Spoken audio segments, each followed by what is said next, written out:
2. Tacitus, 56-120 AD. Cornelius Tacitus, a renowned Roman historian, mentioned Jesus in his Annals, 116 AD, while discussing Emperor Nero's response to the Great Fire of Rome. Tacitus records includes that Jesus lived in Judea, that he was crucified under Pontius Pilate, and lastly, his followers were persecuted. Tacitus's records confirm key details about Jesus' life and the early Christian community. Did he? But did he?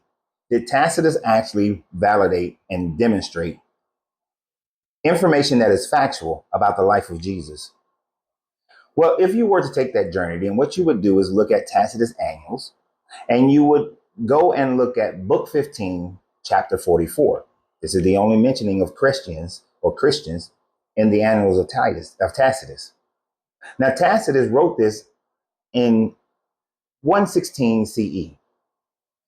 This is at a time frame where there would be no one of the Julio-Claudians to be able to validate or refute any of the information that Tacitus is writing.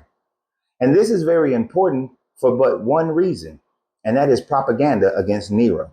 This is the primary idea of Tacitus' writings in his Annals in this aspect, in this part of the book. Because Tacitus was born in 64 CE. Being born in 64 CE, he would have been about 7 years old when the Great Fire of Rome happened. Now, he would have heard stories about it, but he would have grown up in an environment, when he became an adult, in an environment where the Julio-Claudians had been put out of power, and now the Piso-Flavian family had taken over as the new Roman dynasty. He was an incredibly loyal politician to the Romans. So therefore, everything that he would have done would have been in support of the Piso-Flavian dynasty. He may have had access to Roman records and would have had access to other writings by other people like Pliny the Younger and Suetonius. But Tacitus never gives any references as to whom he has gathered this information from. Most scholars accept the fact that the information that he did gather was more than likely from those who already believed in Christianity. Yet, he never mentions Jesus specifically in his writings. He just said that these Christians, who Christus, being whom the religion was named after, or the movement was named after, is the one of these, that they were the group by which Nero took advantage of. Took advantage of a group that was hated for the abomination that they created in Rome, in the mentality of Romans, because they drank the blood of their God and ate the body of their God, and they viewed that as cannibalism. Yes, even to the Romans, Christians were considered to be cannibals, an abomination. But he merely just wrote about what people believed, that they believed in this person, to whom he never names, that had been killed by Pontius Pilate, someone who was ruling under the Julio-Claudians, and that they were killed like dogs and animals and ripped apart and put into the games. He talks about the fact that during this Great Fire of Rome, that Nero had a party in his garden. And during that party, he would light Christians up and use them as light to illuminate the darkness.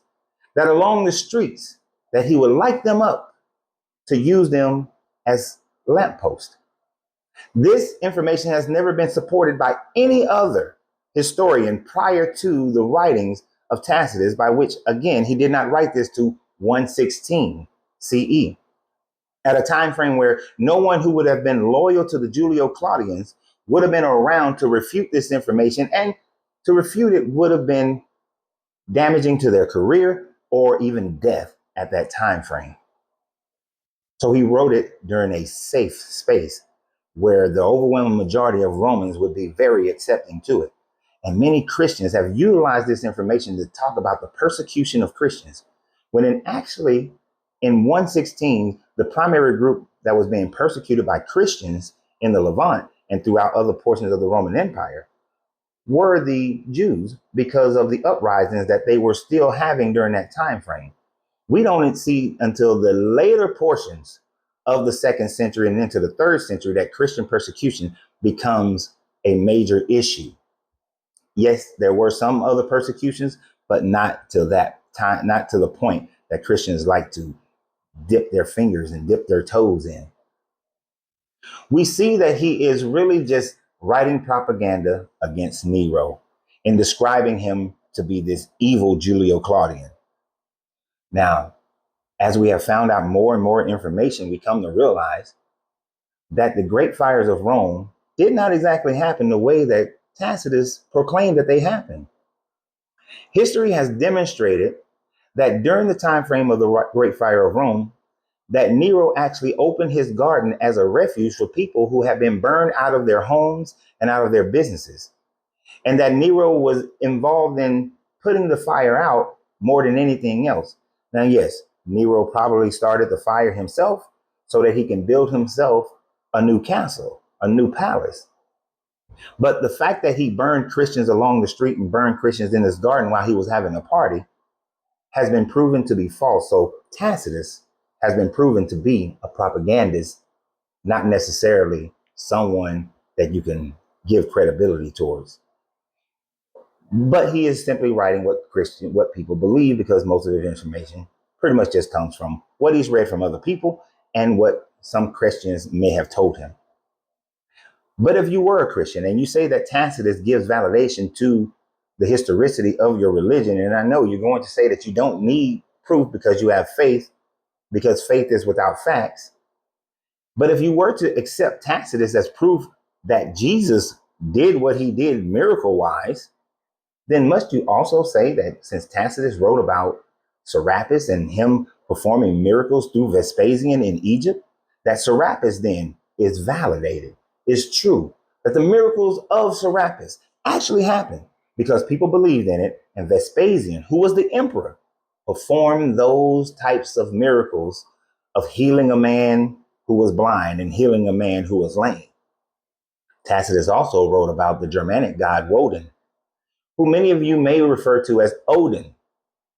And since people believe in Woden/Odin and still believe in him today, then that would validate that Woden/Odin hung himself on a tree, allowed for his eye to be gouged out in order to acquire wisdom, and is the all-father of all the gods who fought against his father to obtain that level, well, not his father, but fought against other older gods to obtain the level by which that he is viewed upon today. You cannot have your cake and eat it too.